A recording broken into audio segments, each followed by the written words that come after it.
Carlos Mateo Valmeli, muchísimas gracias por acceder a esta entrevista y queremos de entrada plantear lo siguiente. ¿Qué es lo que el Paraguay está viviendo hoy en día y qué es lo que el Paraguay debería de estar viviendo? Haciendo una proyección un poco de lo que va a ser un nuevo periodo de gobierno a partir del próximo año. Bueno, mira, en primer lugar, Cristian, muchas gracias por la invitación, a toda la audiencia de Coronel Oviedo y toda la gente que ve este programa que me han dicho que es muy popular. Muchas gracias a toda esa audiencia que nos está atendiendo. Mira, yo creo que me hicieron una pregunta muy parecida. Ahora estuve en Presidente Franco y a mí me parece que nosotros los paraguayos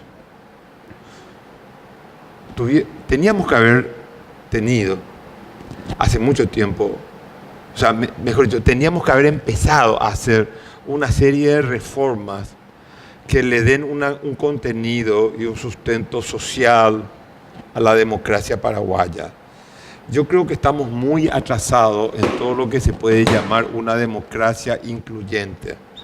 Estamos hablando permanentemente de que desde el 2003 venimos hablando de la estabilidad macroeconómica, pero sin embargo no hemos sido capaces, o los gobiernos no han sido capaces, de dar un salto cualitativo hacia la microeconomía, a pensar una economía desde la lógica no solamente de las grandes variables macroeconómicas, sino en el paraguayo de a pie, pensando una economía que piense en la agricultura campesina familiar, una agricultura que piense en el pequeño industrial, una economía que piense en las familias paraguayas de clase media o de clase media más baja, o en los sectores populares, que es la gran mayoría del pueblo paraguayo. Te interrumpo ahí, Carlos Mateo. Escuchaba en un discurso no hace mucho en Colombia decirle a alguien: lo que pasa es que los políticos últimamente no se interesan en el metro cuadrado de los ciudadanos. ¿Cómo podríamos traducir eso macro al micro? No, yo creo que sí, yo creo que ha habido una política muy ensimismada, una política que piensa en sí mismo, pero no una política al servicio de los demás. Yo estoy convencido de eso, por eso yo siempre digo que mi reinstalación, mi aterrizaje en esta política de nuevo tiene un propósito: renovar la política. Y renovar la política es una cosa muy sencilla: que la política no se autorrefiera a sí mismo, que la política no piense en sí mismo, sino que la política piense en lo demás. Cuando a mí me dicen qué necesita un candidato, y la gente parece que el candidato se tiene que construir sobre la base del candidato. Y yo creo que es el momento de decir qué piensa la gente, qué necesita la gente, qué quiere la gente. Entonces yo estoy pensando y haciendo hoy política, como te decía, fuera de micrófono. Yo estoy haciendo una política diferente. Yo quiero merecerme la candidatura presidencial en primer término. Yo quiero ser merecedor de esa candidatura presidencial. Y en segundo lugar, yo quiero que la gente me vote, pero aparte de que me vote, yo quiero que el pueblo paraguayo entienda que yo voy a necesitar un compromiso de ellos durante mis próximos 5 años de gobierno. Yo necesito que la gente se comprometa, se implique, entienda lo que hay que hacer. Porque yo voy a hacer una serie de reformas. ¿Cómo lograr eso teniendo en cuenta de que existe una indiferencia al político mismo y a la actividad política de parte de la ciudadanía, Carlos? Ese es el gran desafío que tenemos. ¿Cómo restablecer la esperanza en el Paraguay? ¿Cómo hacer que vuelva a haber fe? Ese es un problema casi religioso. Pero tenemos que, creo yo que, por lo menos, Mateo Valmeli, Carlos Mateo, está aprovechando esta campaña electoral pensándolo de una manera pedagógica. Yo quiero enseñar, yo quiero comprometer a la gente, yo quiero verdaderamente generar una nueva conciencia política en el pueblo paraguayo. Yo necesito ciudadanía, yo necesito pueblo, necesito gran participación popular. Es muy difícil, pero la única forma de hacer esto es, primero, con mucho trabajo. Segundo, con mucha cercanía a la gente, hay que estar cerca a la gente. Tercero, hay que escuchar lo que quiere la gente, no solamente escucharse a sí mismo. Y cuarto, uno tiene que ser creíble. Hoy hay una demanda de credibilidad muy grande. Hoy estamos en una situación, debido a los nuevos medios de comunicación, en donde el político no solamente tiene que ser notorio, sino que el político tiene que ser notable. Porque si no es notable un político, no puede establecer la esperanza. Y si no se puede establecer la esperanza, es muy difícil construir el futuro. No hay proyecto de futuro si es que no hay esperanza. Esperanza como el camino, esperanza como la finalidad. Y entonces, yo estoy en eso, ¿verdad? Con mucho sacrificio, no te voy a negar. Es una campaña que me cuesta mucho esfuerzo físico, por sobre todas las cosas, pero con mucha fe, porque empiezo a sentir la empatía de la gente. Quiero contarles que Cuestión de Estado es un libro que escribió Carlos Mateo Valmelli, hoy me lo pudo regalar, y estoy leyendo un poquitito aquí en la sinopsis, y hablas de serenidad, liderazgo, racionalidad y ética. Sí. El liderazgo dentro del Partido Liberal Radical Auténtico, ¿cómo lo ves ahora, Carlos Mateo? Yo personalmente no veo que haya un liderazgo claro dentro del Partido Liberal. Es más, desde que vino el ocaso del doctor Domingo Laíno como líder político, yo creo que no ha surgido un líder interno partidario que haya tenido la jerarquía política que tuvo en su momento el doctor Domingo Laíno. Pero también creo que le pasa lo mismo a los colorados. No hay un doctor Argaña. No, digo el doctor Argaña como una referencia en términos de liderazgo histórico dentro del Partido Colorado. O nos guste o no nos guste. Un Lino Oviedo en determinados sectores populares que fue un líder, un caudillo. Eran 3 caudillos, los 3 caudillos que tuvo la transición paraguaya al 89 acá, se llaman Argaña, Oviedo y Laíno. Yo personalmente tampoco postulo a ser un caudillo. Yo soy un hombre formado para el manejo del Estado. Yo soy un hombre formado para solucionar el problema de la gente. Yo no soy un hombre muy sumergido en la lucha partidaria. Yo soy un hombre que está preocupado en lograr... Pero sin embargo, necesitas de esto para que el próximo 17 de diciembre puedas salir victorioso en estas internas. Claro, ¿no? Y estoy trabajando. Hoy tengo un trabajo importante en la ciudad del Guairá. Estuve trabajando jueves, viernes, sábado hasta ahora. Estuve trabajando en Alto Paraná, visitando a muchos dirigentes en actos muy importantes, en debates políticos con el expresidente Nicanor y Camilo Suárez. Sí, claro que se necesita. Eso es, digamos, el camino que establece el Código Electoral paraguayo, la Constitución paraguaya. Y bueno, y hay que recorrer ese camino, y a eso vamos a ir nosotros. Vamos a recorrer ese camino, sin ningún problema. El viernes pasado estuviste en Coronel Oviedo. Sí. Y escuchábamos decir al senador Enzo Cardoso de que desde su génesis, la incursión de la política cuando iba a ser candidato a gobernador, ya acompañaste de alguna forma. ¿Cómo ves ahora la realidad actual del PLRA en el departamento del Caguazú? Bueno, la verdad que el acto del viernes pasado fue un acto muy importante. Yo pensaba que iba a ser una cosa más pequeña.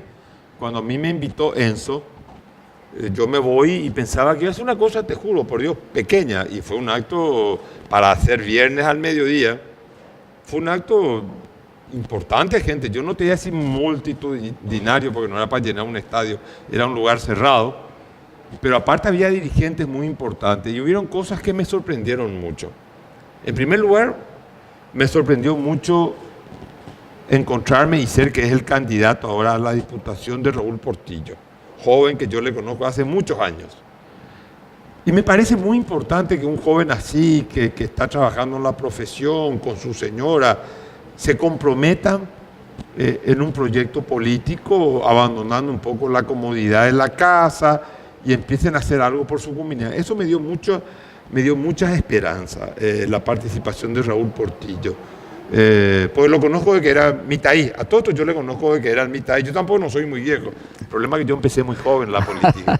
Pero le conozco y me encanta que Raúl esté ahí en segundo lugar. Yo nunca le había visto a Marcial Cardoso interactuar en público. Lo conozco de hace años, pero siempre lo conocí como el hermano Enzo. Nunca me fijé en él políticamente. O sea, él era el hermano menor de Enzo. Y la verdad que el otro día Me quedé fascinado de su manera de hablar, de su manera de comunicar con la gente, de la empatía que tenía, de lo que decía. Y me pareció muy esperanzador también. Entonces, más allá de la presencia de Enzo, me parece muy esperanzador la presencia de estos dos jóvenes, que creo que son dos portadores de promesas partidarias y políticas para el Paraguay y para su departamento. Yo creo que Marcial va a ganar la gobernación. Estoy convencido que Marcial va a ganar. Me pareció un hombre muy sólido. Yo no lo conocía, te repito, era el hermano menor de Enzo. Y después Raúl Portillo me parece un hombre extraordinario, abogado, profesional, y ese compromiso de una persona que deja su comodidad y se tira al barro, no deja de ser un elemento para anotar y para tener en cuenta. Y para valorarlo positivamente. Vamos a evaluar un poquitito la gestión de gobierno actual, Sí, Carlos cómo no. Mateo. Desde muchos sectores se habla de que Horacio Cartes tiene sus luces y sus sombras, como todo, ¿verdad? Y se hablan de los aspectos positivos. ¿Cómo evaluaría a nivel general la gestión de gobierno de Cartes? Mira, yo creo que el gobierno de Horacio Cartes se caracteriza por un alto nivel de improvisación. Él ofreció un nuevo rumbo. Inmediatamente nos dimos cuenta que no tenía una idea de lo que es el nuevo rumbo, de lo que es la política o la nueva política, de un nuevo estilo de gestionar la función pública. No había planes concretos de nada. Se manejó en un gabinete en donde después de 3 años de gobierno yo escuché a muchos ministros que decían, por fin hemos aprendido cómo se maneja la maquinaria de la burocracia estatal. Entonces yo noto que no hay nada, y noto por sobre todas las cosas que el gobierno de Cartes se jacta de lo mismo que se jactaban los otros gobiernos. La macro está estable. La macro está estable, pero la micro está destruida. La micro no llega a la gente. La macro no chorrea, no viene abajo. ¿Cuál es la fórmula? ¿Cuál es la fórmula? Desde el Estado hay que remover los obstáculos para hacer que la micro verdaderamente empiece a funcionar. ¿Por qué no funciona un Ministerio de Agricultura? Escúchame, estuve viendo y recorriendo y escuchando y hablando, y estuve en la chacra de muchos campesinos porque me interesa mucho el problema de la agricultura campesina familiar. Y me he dado cuenta de que se repartieron las medias sombras. En un proyecto que era 70% pagaba las medias sombras, pagaba el gobierno y 30% el que recibía. Las medias sombras quedaron todas ahí desperdiciadas. No se le enseñó a nuestro campesino cómo se usa, cómo se evita que se filtre agua por abajo. O sea, no hay una transferencia de conocimiento desde el gobierno central que tiene la posibilidad te digo un caso concreto, economía campesina. Pero hay muchas otras cosas que se pudieran haber hecho desde el gobierno. Yo soy un partidario de la maquila, pero lo que no podemos hacer es ofrecerle al Paraguay como la única oferta para generar empleo, el empleo de la maquila. Porque el empleo de la maquila, yo no estoy en contra de la maquila, pero es un empleo que no genera mano de obra calificada y un empleo que en cualquier momento las condiciones no están y la empresa se marcha. Es un empleo de muy poca inversión inicial. No estoy en contra de la maquila, quiero aclarar bien esto. Pero no se ha hecho nada para, digamos, diversificar nuestra vocación económica. Se ha especulado. Yo recuerdo que cuando empezó el gobierno, habían dicho de que se iba a tener una inversión de $30.000 en 5 años. $30.000 en 5 años. El otro día estaba leyendo cifras que decían que en el gobierno de Fernando Lugo había más inversión directa que en el gobierno de Horacio Cartes. Ahora, ¿eso es fruto de una ineptitud o es fruto de la corrupción? No, yo creo que es fruto de la ineptitud en primer término. Yo creo que hubo mucha ineptitud en este gobierno. Creo que en la administración pública paraguaya es una administración pública anquilosada, sin ideas, sin imaginación. No siente la necesidad de tener que renovarse. porque está estructurada desde el punto de vista jurídico o sea, para mantener el privilegio de la administración pública sobre la base de determinados privilegios, determinadas cosas. Yo no veo todavía una vocación reformista. Bueno, pero eso desemboca a la corrupción. Tener, por ejemplo, antros de políticos. La corrupción es un tema que es transversal a toda la administración pública en Paraguay, lastimosamente. Lastimosamente la corrupción existe en el Paraguay, claro que sí. Existe El problema es cuando uno llega, muchas veces, y uno quiere quedarse en los recovecos de los pasillos. Lo primero que hay que hacer cuando se entra en la administración pública paraguaya es ir a los sótanos, porque el problema empieza abajo.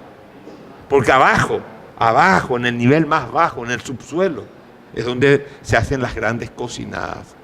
Y eso no se ha hecho en este gobierno, porque no se tenía idea tampoco. Porque yo creo que se puso a gente que no tenía la más mínima idea de cómo gobernar.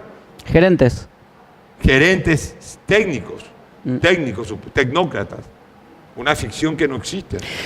Carlos Mateo, tenés bastante conocimiento del funcionamiento de la binacional Itaipú.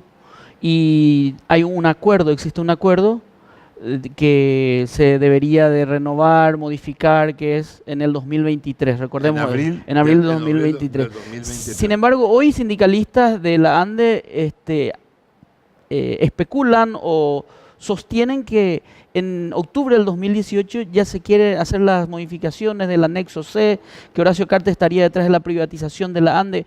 ¿Podríamos echar un poco de luz sobre ese tema?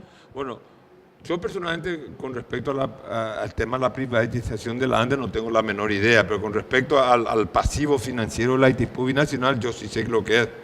El pasivo financiero de la Itaipú Binacional, estamos hablando de un promedio más o menos de 1.500 millones por año, que se tendrá o un poco más, que se tiene que pagar de aquí. O sea, el pasivo financiero de la Itaipú es el 60% del presupuesto de la Itaipú.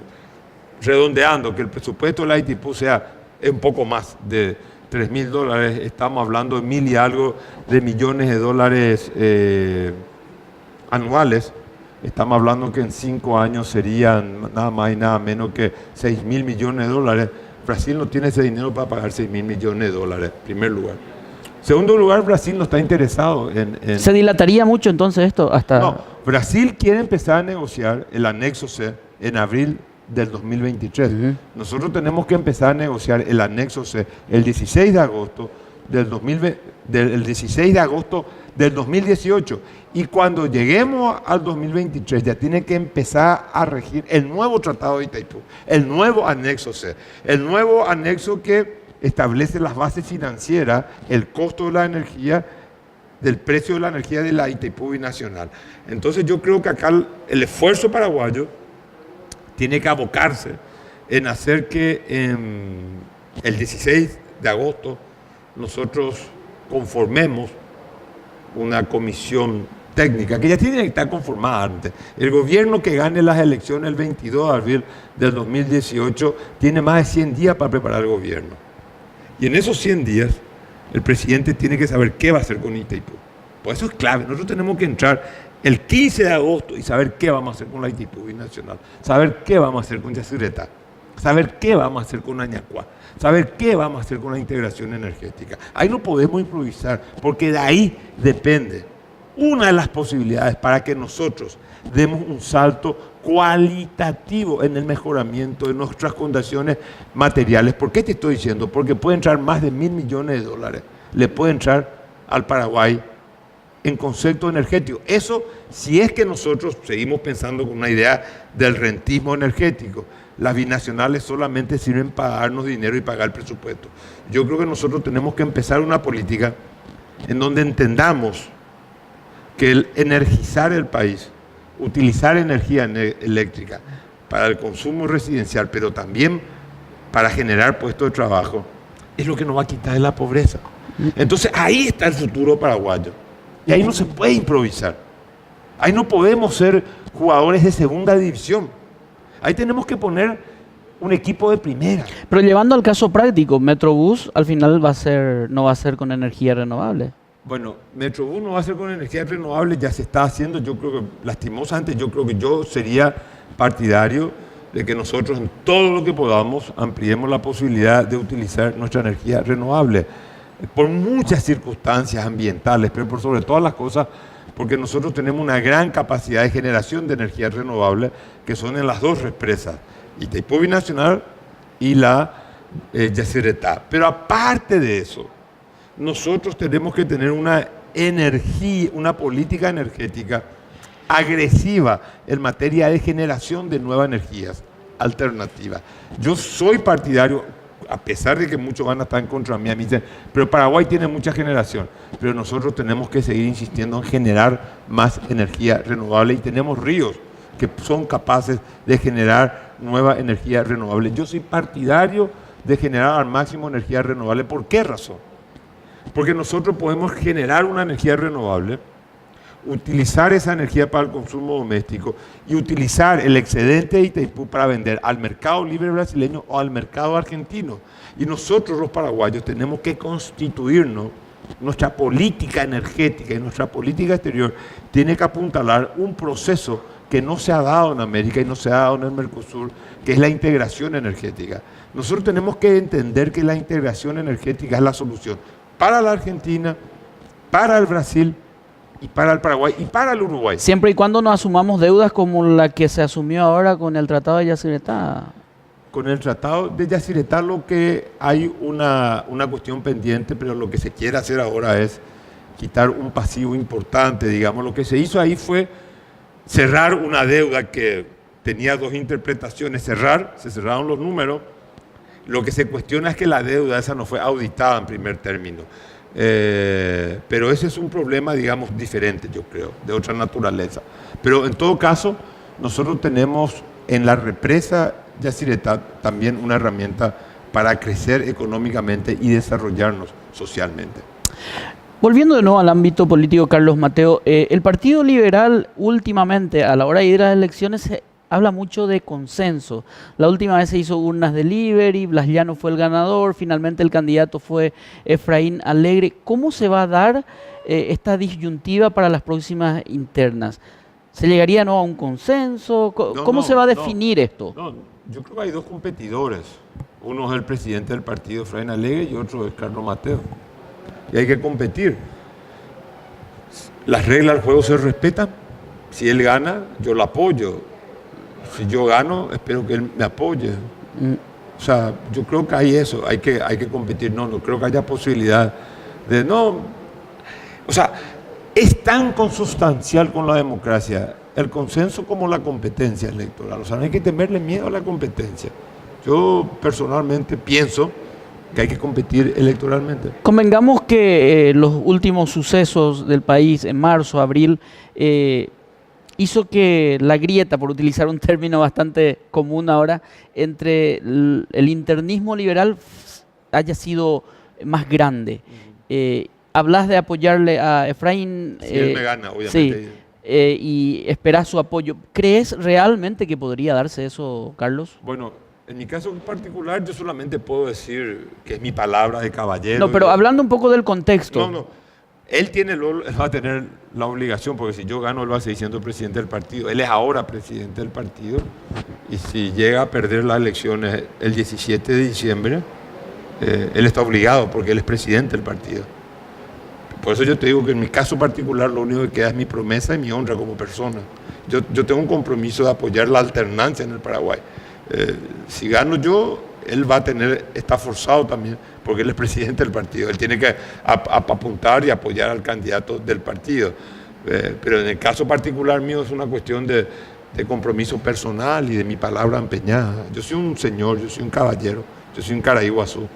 Yo voy a cumplir mi palabra, como así también espero que el presidente del partido cumpla su palabra. En realidad tendría que ser una cuestión natural eso, ¿verdad? Yo creo que debe ser natural. Y ahí yo sigo insistiendo que el vehículo para llegar al poder es la unidad.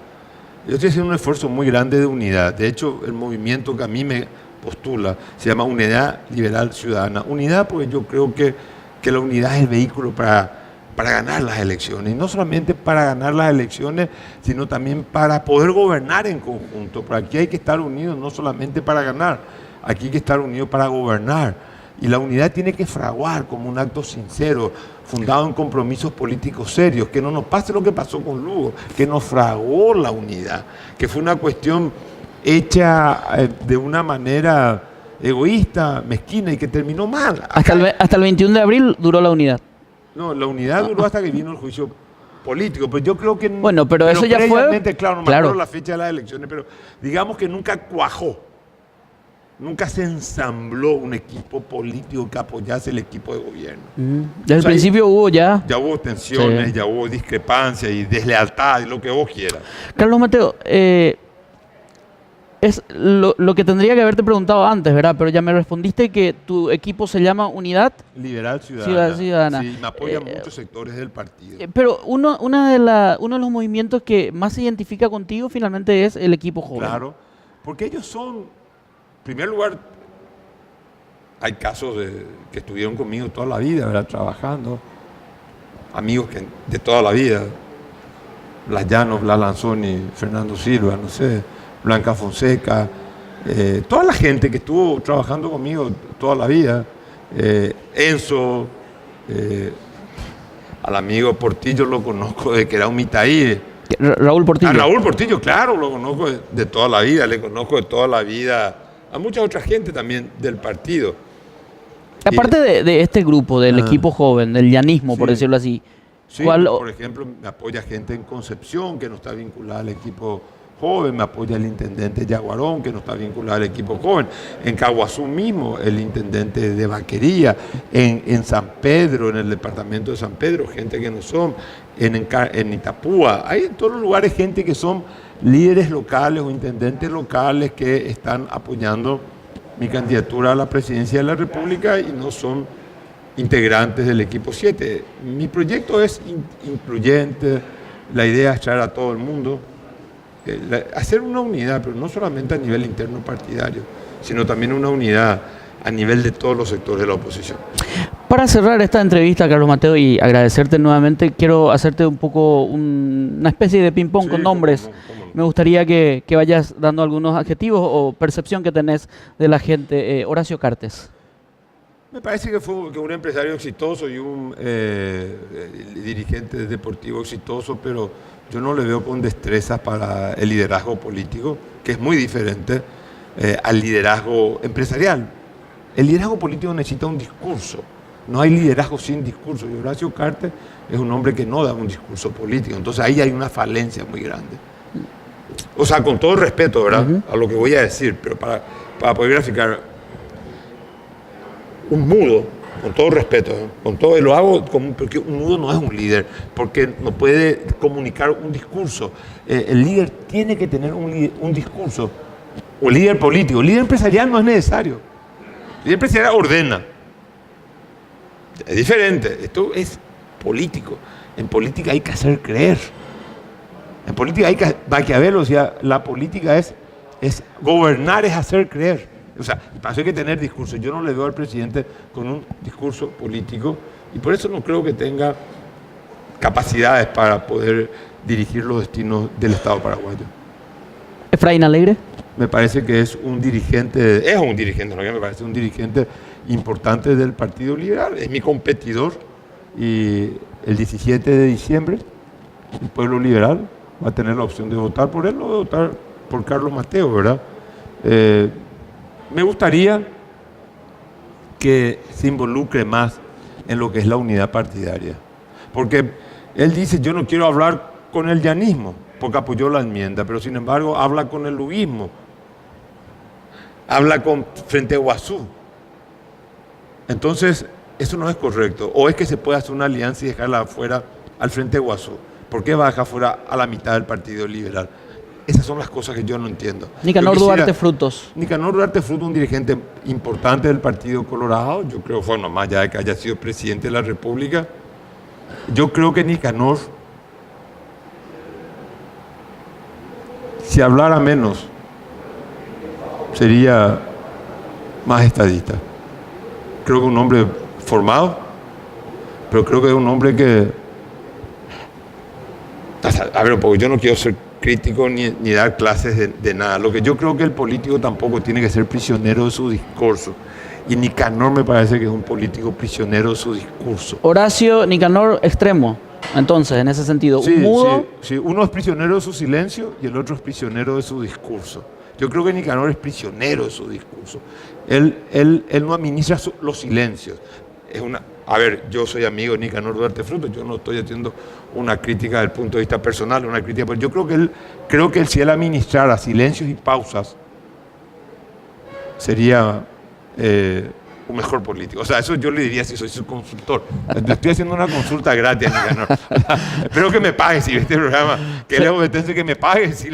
Pero estuve con él ahora en Ciudad del Este y creo que estoy convencido que si Nicanor manejara pausas y silencio, si administrara eso, creo que tendría mucha más preeminencia su discurso. Federico Franco. Para mí Federico Franco, yo creo que el gobierno de Federico Franco fue un mal gobierno. Y creo que yo personalmente como liberal, como paraguayo, pero como liberal, a mí no me honra ese gobierno.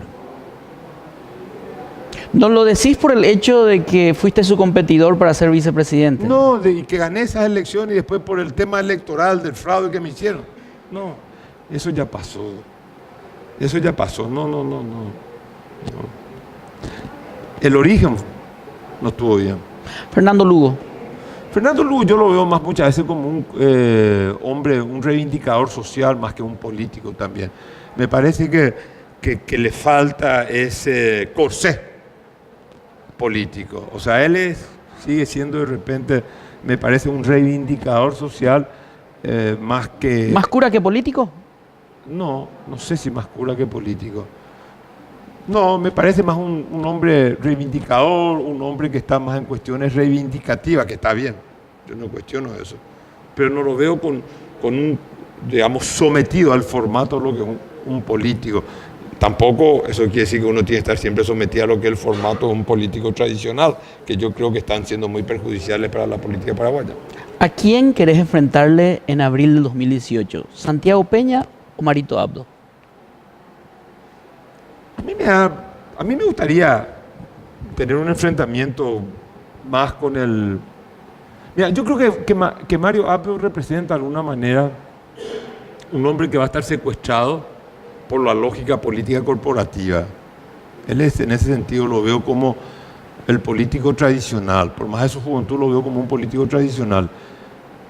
Y Santiago Peña, a mí me cuesta mucho creer en un presidente que puede ser electo y que no va a tener autonomía política. No puedo creer. Yo no creo que Santiago Peña pueda tener autonomía política. No puedo creer. Me es imposible creer como decir, va a ser un presidente autónomo Santiago Peña. Y yo creo que no, definitivamente, desde ningún punto de vista. Yo creo que va a ser un presidente prisionero.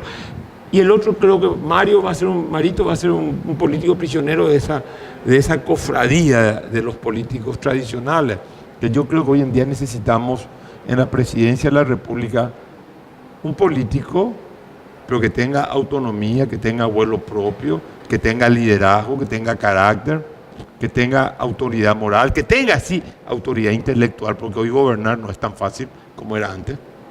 Hoy es complejo, hoy es controvertido, una decisión que te tomas, te están cuestionando en las redes, te está cuestionando la opinión pública inmediatamente, no es que sale al día siguiente. Entonces todo es más complejo. Eso es lo que yo creo. Finalmente, ¿te sentís capacitado para poder revertir la situación que vive el país? Sí, me siento capaz para gobernar de una manera nueva en el Paraguay. Yo creo que si yo llego a gobernar Paraguay, yo voy a cambiar el Paraguay. Y si no voy a cambiar Paraguay, no quiero ser presidente de la República. También te digo eso. Pues yo no robo.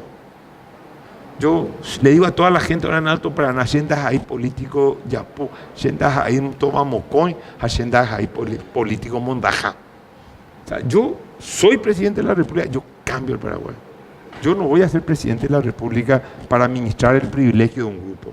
No tengo un grupo empresarial, no tengo nunca nombrado familiar. Siempre se habla de cambiar, Carlos Mateo, y la gente que nos está viendo ahora iba a decir, pero ¿qué es lo que va a hacer lo primero que haría para cambiar, para que yo me sienta mejor? Mira, yo te voy a decir una cosa. La cédula de identidad de un político es su trayectoria. Yo me puedo presentar solamente con mi trayectoria. Yo tengo una trayectoria hecha. Yo donde ocupé cargos públicos, yo impuse transparencia, impuse una responsabilidad social. Ahora estaba recorriendo Alto Paraná y me decían, o la semana pasada en San Pedro me decían, vos trajiste aquí, por ejemplo, un proyecto para que las bananas se limpien y se embalsen, aquí se embolsen en Guayaquil, aquí se envíen a Buenos Aires. Vos hiciste esto para la agricultura campesina familiar en San Pedro. Vos trajiste agua potable en el barrio 8 de diciembre. Ahora me decían la misma cosa. Ayer salió el intendente de San Cristóbal y me dijo, vos nos ayudaste a nosotros y gracias a vos. Sí, hubo tractores para los pequeños agricultores de San Cristóbal, ahí en la frontera con Cajazapá. O sea, estamos hablando, o sea, hablas de lo mismo pero a otra escala.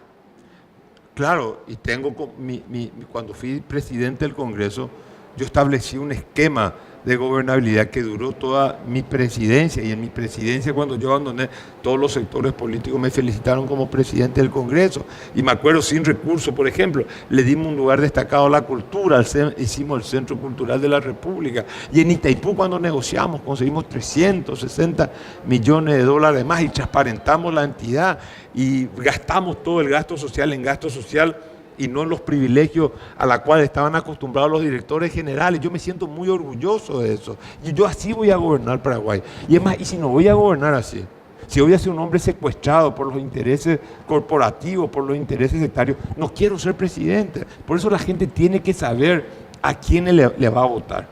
Y si este programa me sirve para algo, que sirva para decirle, comprométanse, vamos a cambiar Paraguay. Pero no va a ser una cosa fácil. Y yo necesito todos ustedes. Va a ser una cuestión muy difícil, pero yo sé que lo voy a cambiar, o si no, no voy a ser presidente. Yo no voy a ser presidente.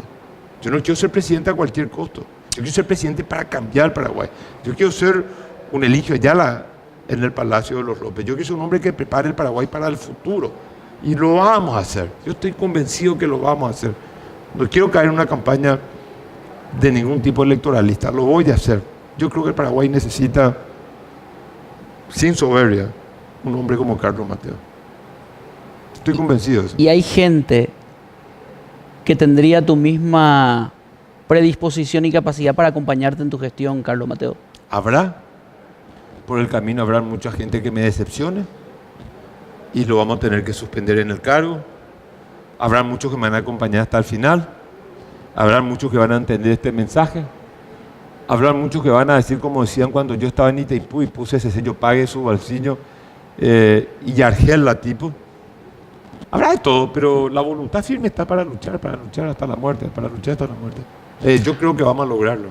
Yo creo que nosotros los paraguayos nos merecemos ser gobernados por gobernantes que nos respeten, que nos quieran, que no nos sigan más tratando como un pueblo de cuarta. O sea, yo voy a hacer que el paraguayo sea no solamente un ciudadano político electoral que solamente es convocado y consultado cada vez que se va a votar, y por eso muchos venden su voto. Yo voy a hacer de nuestro pueblo ciudadanos sociales. Van a tener trabajo, van a tener futuro, van a tener educación, van a tener salud pública. Claro que va a ser difícil. Voy a tener que romper con la corporación de problemas que hay en el Ministerio de Salud, de problemas que hay en el Ministerio de Educación, de problemas que hay en el Ministerio de Agricultura. Claro que todos van a salir a decir que yo soy un hombre argel y van a decir cualquier cosa, pero lo vamos a hacer, segurísimo. Yo te puedo asegurar de eso. O si no, no quiero ser presidente. No quiero ser uno más. No quiero ser. Yo tengo otras cosas que hacer en la vida. No quiero ser uno más. Carlos Mateo Valmelli, muchísimas gracias por acceder a esta entrevista, y agradecemos también a la gente de Villarrica Palace Hotel que nos cedió este lugar para hacer esta entrevista de más interesante, porque Villarrica, el departamento del Guairá, es el escenario elegido por el candidato Carlos Mateo Valmelli para realizar reuniones y conversatorios con la gente. Así que muchísimas gracias, Carlos Mateo. Muchas gracias a vos, Cristian. Muchas gracias por este programa. Yo sé que es un programa muy reconocido. Y le digo a la gente que me está mirando, que me mira a los ojos, porque yo no miento. Yo quiero hacer lo que dije de mi país. Yo lo siento muy profundo en mi corazón. Y yo siento un profundo respeto por mi pueblo, yo tengo un profundo respeto por mi tierra, yo tengo un profundo respeto por su gente. Te voy a decir algo que creo que a nosotros los paraguayos nos tiene que llamar mucho la atención. Nosotros los paraguayos nos tratamos muy mal entre nosotros mismos. Te voy a decir algo. Mi papá era un señor de España que vino, un inmigrante que vino a hacer patria, a hacer su América al Paraguay. Y cosa que él me enseñó mucho a respetar al Paraguay y a quererlo. Yo por eso trato con mucho respeto a nuestra gente. Y estoy convencido que el día que acceda al gobierno lo haré de la misma manera. Muchas gracias, Carlos. Muchas Mateo. gracias. El precandidato a presidente es uno de los precandidatos que va a competir el próximo 17 de diciembre en las internas paralelas que se van a llegar en la República del Paraguay. En este caso competirá directamente con el presidente del Partido Liberal Radical Auténtico, Efraín Alegre.